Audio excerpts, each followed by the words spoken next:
হতে পারে, এটা আমার মুদির দোকান হতে পারে, সবজির দোকান হতে পারে, যে কোনো দোকান পারচেজ কেনাকাটা আমি করি, এমন আমরা প্রত্যেকেই করি, প্রতিদিন করি।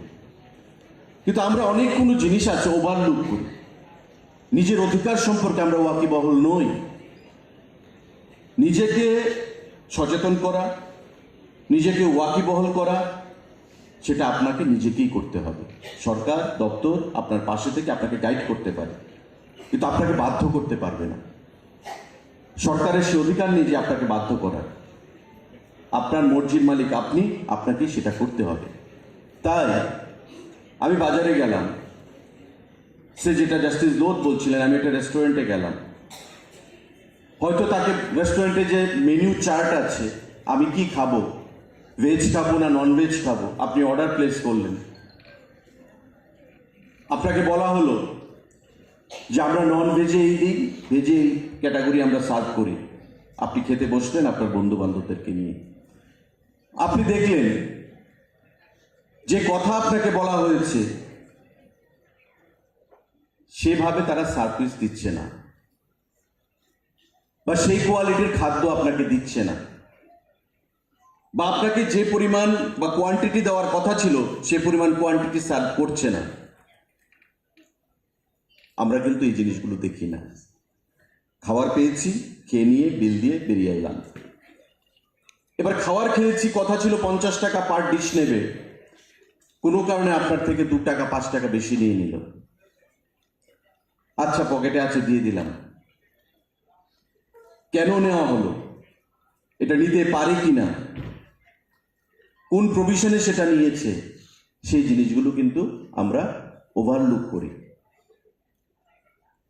As a responsible citizen, as a responsible consumer, ভোক্তা হিসাবে, as a responsible citizen হিসাবে, এটা আমার দায়িত্ব, এটা আমার কর্তব্য।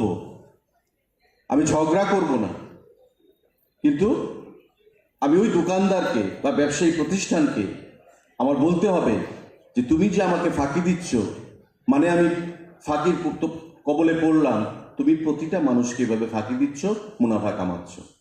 সুতরাং আমার অধিকার রয়েছে আমার এই বিষয় নিয়ে কথা বলার। আপনাকে সেটা করতে হবে। দপ্তর কি করে জানবে আপনি রেস্টুরেন্টে গিয়ে ঠকেছেন না আপনাকে ঠকানো হয়েছে? এটা দপ্তরের জানার কথা নয়। আপনি মুদির দোকানে গেলেন, এবার মুদির দোকানে গিয়ে জিনিস দাম বেশি রাখা হচ্ছে, এক্সপায়ারি চলে গেছে এমন জিনিস আপনাকে দেওয়া হচ্ছে, বা বিভিন্ন ধরনের সেখানে প্রতারণা আপনার সঙ্গে করা হচ্ছে, আপনাকে তার বিরোধিতা করতে হবে, প্রতিবাদ করতে হবে। আমাদের এখানে ফিগার রয়েছে যে স্টেট কমিশন, যেটা নেতৃত্বে রয়েছেন justice Lodh as the president, যে আমাদের 2096টা কেস বা অ্যাপিল জমা পড়েছে, ডিসপোজ অফ হয়েছে 2056টা, 40টা কেস পেন্ডিং আছে। অর্থাৎ দপ্তরের বা আমাদের কমিশনের যে পারফরমেন্স, সেটা কিন্তু খুবই স্যাটিসফ্যাক্টরি। এমন নয় যে আমি কেস করেছি বা আমি রিড্রেসালের জন্য আমি অ্যাপিল করেছি, it has been kept in অ্যাভেন্স for a long period of time, সরিয়ে রাখা হয়েছে, অ্যাভেন্সে রাখা হয়েছে। দেখে আমার কথা কেউ শোনেনি, ব্যাপারটা কিন্তু এমন নয়। এখানে 2096টা কেস স্টেট কমিশনে এখন পর্যন্ত পড়েছে, ফাইল করা হয়েছে, তার মধ্যে 2056টা সেখানে ডিসপোজড অফ হয়েছে, 40টা পেন্ডিং রয়েছে, সেটাও হয়েছে। এখন বিভিন্ন প্রায় দৈনন্দিন আমরা কেনাকাটা করে থাকি। আমরা এমন কেসও করে থাকি, কমপ্লেন আসে আমাদের কাছে, যেমন আপনারা একটা মলে গেলেন, মলে যাওয়ার পর একটা ব্যাগ ধরিয়ে দিল, কিচ্ছু বললো না, আপনার জামা কাপড়গুলো একটা ব্যাগে একটা প্যাকেটে দিয়ে দিল।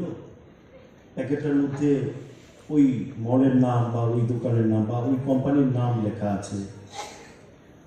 তো বিলিংয়ের সময় আপনি দেখলেন যে এটা এগেনস্টে 7 টাকা বা 5 টাকা বা 8 টাকা ধরা রেখে দিয়েছে। তো আপনি বললেন, আরে আমি তো এই প্যাকেটটার জন্য আমাকে 8 টাকা দিতে হবে, 5 টাকা দিতে হবে, কেন দেব?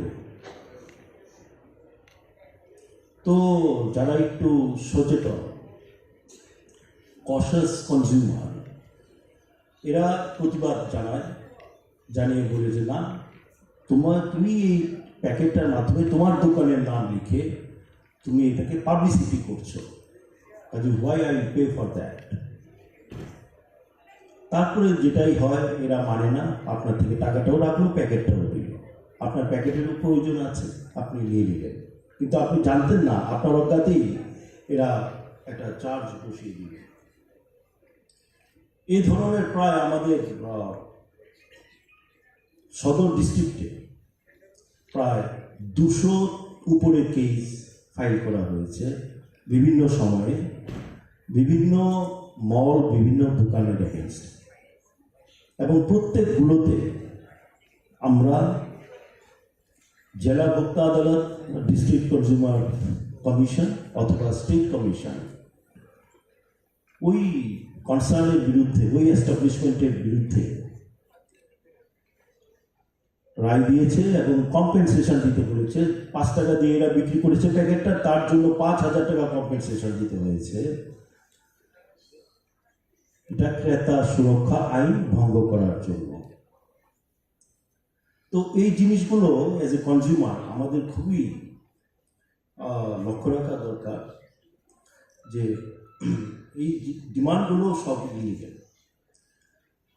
আমাদের এখন আমরা we are guided by consumer protection act 2019। এটার আগে ছিল কনজিউমার প্রোটেকশন অ্যাক্ট 1986। সভাপতি প্রশ্ন ওঠে, কেন 1986 অ্যাক্ট অ্যামেন্ডমেন্ট করা হয়েছে, কেন এটাকে রিপিল করে আবার নতুন অ্যাক্ট করা হয়েছে?